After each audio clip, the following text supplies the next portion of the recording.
Bienvenue dans cet épisode numéro 30 dédié au TDD, Test Driven Design, au BDD, Behavior Driven Design, au ATDD, Acceptance Test Driven Design et enfin au DDD, Domain Driven Design. Avant de vous expliquer ces différents principes, laissez-moi vous rappeler ce que nous avons appris dans l'épisode précédent. Nous avons parlé du Domain Driven Design qui consiste à isoler les règles métiers dans le domaine en les rendant agnostiques, c'est-à-dire indépendants de toute contrainte technique. Nous avons en particulier parlé du repository, des factories et du domain service. Ces trois classes sont définies dans le package domaine. L'interface du repository se trouve dans le domaine, alors que son implémentation se trouve dans l'infrastructure, tout simplement parce que son implémentation peut avoir un lien technique. La factory a pour objectif de créer les aggregates en assurant leur cohérence et peuvent accessoirement appeler des services extérieurs, ce qui justifie l'usage d'une factory. Le domaine service, quant à lui, a pour objectif de définir des opérations qui ne trouveront pas forcément leur place dans le value object, dans l'entity ou dans l'aggregate. Le TDD ou Test Driven Design consiste à écrire un test avant l'implémentation du code qu'il est censé tester.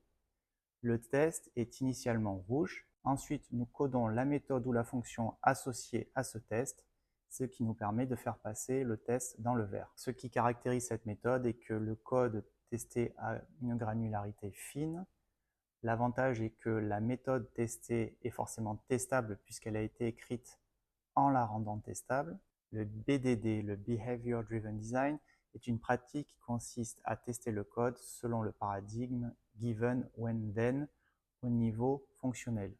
On peut faire le parallèle avec un use case ou cas d'utilisation que nous utilisons en UML qui consiste à définir une précondition, le given, c'est-à-dire l'état du système initialement, le when qui correspond au scénario nominal, c'est-à-dire quelle est l'exécution métier qui est réalisée, et enfin la post-condition qui correspond au then, qui nous permet de définir l'état du système que nous attendons après l'exécution de ce scénario. Nous utilisons le Gherkin, qui est le langage utilisé pour écrire les tests BDD, avec le mot-clé feature, qui est la fonctionnalité, le mot-clé rule, qui est la règle métier que nous voulons tester, et le mot-clé scénario, qui est le scénario que nous voulons tester.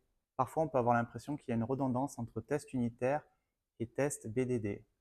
Le test unitaire est souvent une approche entrée-sortie d'une fonction que l'on teste, alors que le BDD, c'est un comportement qu'on teste, c'est-à-dire un comportement métier. À ce titre, le BDD est plus haut niveau que le test unitaire. Et enfin, nous avons l'ATDD, Acceptance Test Driven Design, qui est très similaire au BDD, Behavior Driven Design. La sémantique est différente. Dans le ATDD, A signifie acceptance, donc cela signifie que l'on veut tester des critères d'acceptance.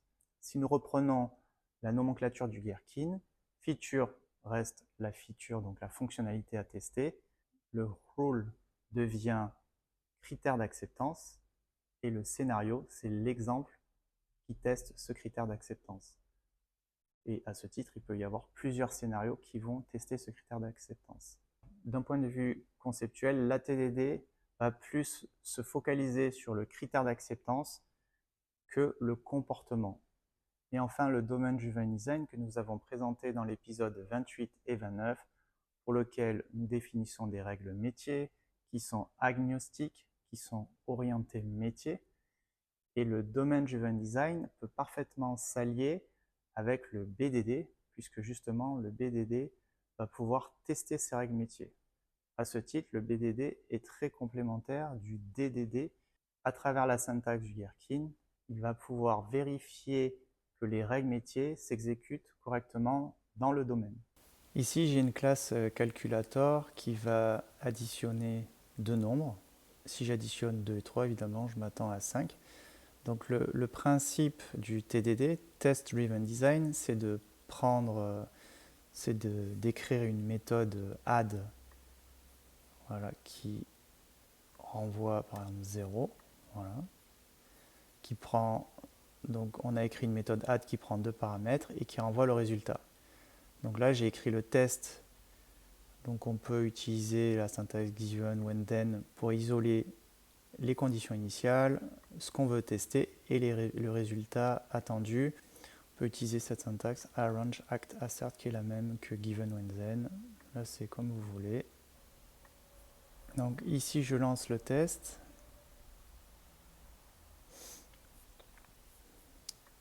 Je vois qu'il est en échec puisque j'attendais 5 et j'ai 0. Donc je modifie l'implémentation. Alors effectivement ici c'est assez basique, mais c'est pour expliquer le principe. Donc je fais la vraie implémentation souhaitée. Là je lance le test et mon test passe. Pour ce type de test, moi je conseille d'utiliser les tests paramétrés. Donc un test paramétré, c'est un test unitaire pour lequel nous allons exécuter un jeu de données qui nous permet de valider la méthode que nous testons avec différentes données. Donc ici, 2 plus 3 doit donner 5, 10 plus 20 doit donner 30.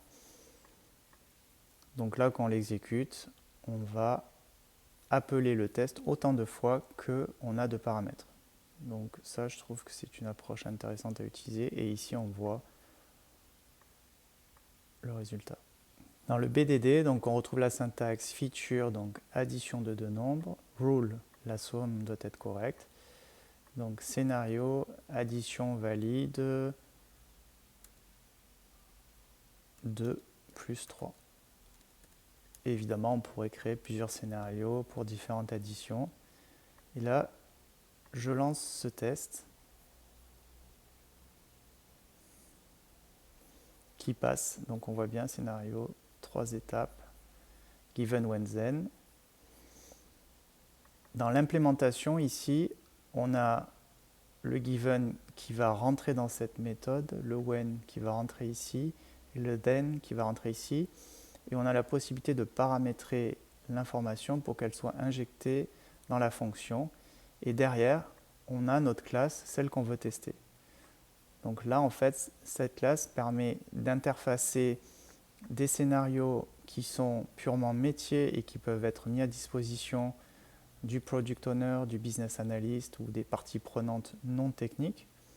Et nous, derrière, nous allons faire le liant entre le texte utilisé et l'appel qui est réalisé derrière. Au cours d'un projet, j'ai eu l'occasion de mettre à disposition cette IDE à des non-techniciens, business analysts, product owners, et ainsi, en utilisant l'IDE, ils ont pu avoir la complétion, une calculatrice, j'additionne, voilà. Donc en fait, si vous avez des choses qui sont prédéfinies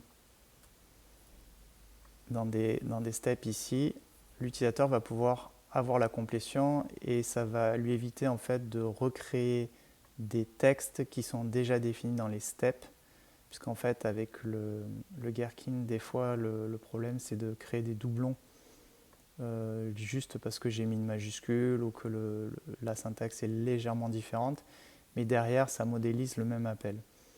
Donc en pratique, si vous voulez éviter ce cas de figure, vous mettez à disposition de vos utilisateurs cette IDE et eux-mêmes vont rédiger les règles. Alors certes, ils utilisent un IDE qui est un environnement technique, mais en fait, l'usage qu'ils font derrière, c'est du non technique et c'est ce vers quoi nous voulons aller. Alors comme pour le test unitaire, il est possible de paramétrer ces nombres. Dans ce cas-là, on reprend donc la même syntaxe, feature, rule, et là on écrit scénario outline, et ça va nous permettre de paramétrer des variables ici, et qui vont être injectées ici avec le mot-clé example. Donc là on voit bien que ça s'est correctement exécuté. Donc pour lui en fait il y a 3 scénarios, puisqu'en fait il y a 3 fois l'appel de ce test BDD, et à chaque fois il paramètre les variables et il fait son assertion.